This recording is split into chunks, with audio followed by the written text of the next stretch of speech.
बिल्कुल। और उसके पहले एक नज़र अडानी पोर्ट पे। सुमित, अगर आप जल्दी से नज़र डालें, अभी अभी मैं देख रहा हूँ यहाँ पे करीब 4% का एक स्विंग आया है और वॉल्यूम के साथ ये मूव बनता हुआ, क्या ये ट्रेड बनता है इसमें?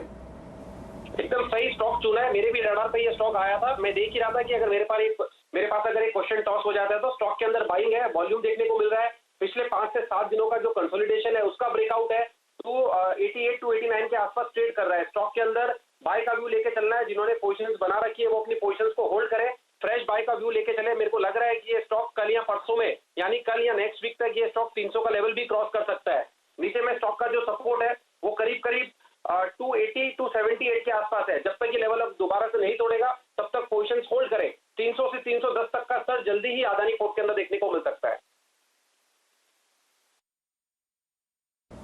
बिल्कुल, चलिए नजर डालते हैं क्लोजिंग पे। और निफ्टी आप देखिए 9600 के काफी करीब पहुंचा था, 9530 के आसपास बंद होने जा रहा है।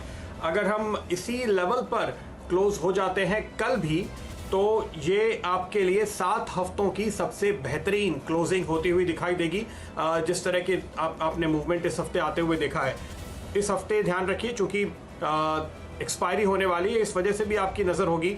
और पिछली जो मंथली एक्सपायरी हमने देखी थी वहाँ से अगर आप देखें तो करीब करीब 1000 अंक ऊपर आकर के आप इस बार एक्सपायरी की तैयारी कर रहे हैं। तो मार्च से अप्रैल एक्सपायरी के बीच में तकरीबन 1000 पॉइंट्स की शानदार रिकवरी, अच्छे संकेत निफ्टी बैंक से आते हुए, जो अब तक पीछे खींच रहा था निफ्टी को, 21000 के ऊपर निकला और उसके बेहद करीब बंद हो रहा है। मिड कैप इंडेक्स 1.25% ऊपर और स्मॉल कैप में भी तेजी का रुख आपको दिखेगा। बाजार के जो इक्वेशन इस समय आपके सामने है, हम कह सकते हैं अगर 2 स्टॉक नीचे तो 3 ऊपर, साफ तौर पे खरीदारी का पलड़ा आपको यहाँ पर भारी होता हुआ दिखाई दे रहा है। आज बैंक्स ने लीड किया, पीएसयू बैंक्स, एनबीएफसीज, सभी में आपको अच्छी खरीदारी देखने को मिली। शुरुआत करते हैं यहाँ पर उन स्टॉक्स के साथ जिन्होंने निफ्टी की मदद की है। एचडीएफसी बैंक आपको इस लिस्ट में सबसे ऊपर नजर आएंगे। इसके अलावा हिंडाल्को मेटल में आज हमने रिकवरी देखी और वहां पर ये स्टॉक तेजी में दिखा और साथ ही जी पे भी आपने खरीदारी का रुख देखा। ऑटो स्टॉक्स आज काफी मजबूत हुए हैं। टीवीएस, अशोक लेलैंड, हीरो मोटो और बजाज ऑटो एंसिलरी, दोनों आप कह सकते हैं। ये वो स्पेस था दरअसल, वो सेगमेंट जहां पर आपने अच्छी खरीदारी देखी है और बावजूद इसके कि बिक्री के आंकड़े कुछ खास नहीं रहने वाले, लेकिन वैल्यूएशन बहुत अट्रैक्टिव है, इसलिए खरीदारी हो रही है बड़े खिलाड़ियों की ओर से। 2 स्टॉक्स जो मैंने आज आपको सुझाए पंड्या का फंडा में, टीसीआई एक्सप्रेस अभी आपको सुझाया था, और दूसरा स्टॉक जो एक आशीष ने आपको सुझाया था प्रेस्टीज एस्टेट, उस पर भी आपकी नजर होनी चाहिए। सुबह मैंने आपको इंडियन ह्यूम पाइप सुझाया था पंड्या का फंडा के तौर पे, उस स्टॉक पे भी आपकी नजर जरूर होनी चाहिए।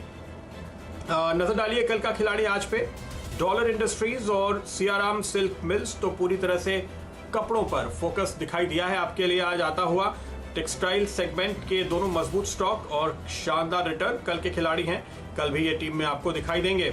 बैंक्स की लिस्ट में आपको एचडीएफसी बैंक का साथ देने के लिए आईसीआईसीआई बैंक दिखाई दिया है, बजाज फाइनेंस, एलआईसी हाउसिंग, ये सभी मजबूत रहे, उन पर बात करते हैं। लेकिन एक बार आपको क्लोजिंग बेल बज चुकी है तो निफ्टी का प्रोविजनल लेवल आपके सामने लेकर आते हैं 9536, करीब करीब 155 अंक ऊपर आपको निफ्टी बंद होता हुआ नजर आ रहा है। निफ्टी बैंक 21000 के मार्क के बिल्कुल नजदीक है, मुश्किल से 18-20 पॉइंट पीछे रह गए हम। अच्छी क्लोजिंग 300 अंकों से ज्यादा की और 500 से 550 पॉइंट्स की मजबूती आपने सेंसेक्स में आते हुए देखी है। मिड कैप ज्यादा पीछे नहीं, 1.25% की तेजी यहां भी आपको आज आती हुई दिखाई दी है। हम बात कर रहे थे बैंक्स की और ये सेक्टर जो काफी मजबूत हुआ। इनफैक्ट पीएसयू बैंक्स ने भी आज काफी अच्छे रिटर्न दिए हैं। पीएसयू बैंक इंडेक्स भी आपको करीब 2.5% ऊपर नजर आएगा। तो एचडीएफसी बैंक के साथ साथ आईसीआईसीआई बैंक, बजाज फाइनेंस और एलआईसी हाउसिंग पर भी आपकी नजर जरूर होनी चाहिए। कुछ और स्टॉक्स जो मिड कैप में शानदार कमाई कराने वाले साबित हुए, हम बात कर रहे थे आज हेस्टर बायो साइंसेस के मैनेजमेंट से भी, और राजीव गांधी साहब को आपने सुना, 20% के ऊपर ये स्टॉक आपको बना हुआ नजर आया। इसके साथ साथ Strides Pharma, Ibull Housing, Oracle Financials, ये कुछ और स्टॉक्स थे मिड कैप में जहां पर आपने आज अच्छी कमाई होते हुए देखी है। ऑटो और ऑटो एंसिलरी सेगमेंट में खासतौर पे टायर स्टॉक्स मजबूत हुए, तो अपोलो टायर, जेके टायर, बालाकृष्णा और सीएट, इन सभी में अच्छी खरीदारी देखने को मिल रही है। और कुछ स्टॉक्स जो इतना अच्छा परफॉर्म नहीं कर पाए, नतीजों के बाद एक्सिस बैंक, नतीजों से पहले एचयूएल में करेक्शन आता हुआ दिखा। एशियन पेंट्स पे आज दबाव देखने को मिला है और डॉक्टर रेड्डीज लैब ये कुछ एक स्टॉक्स थे निफ्टी के जो आज गिरावट की तरफ देखने को मिले। शैल जी।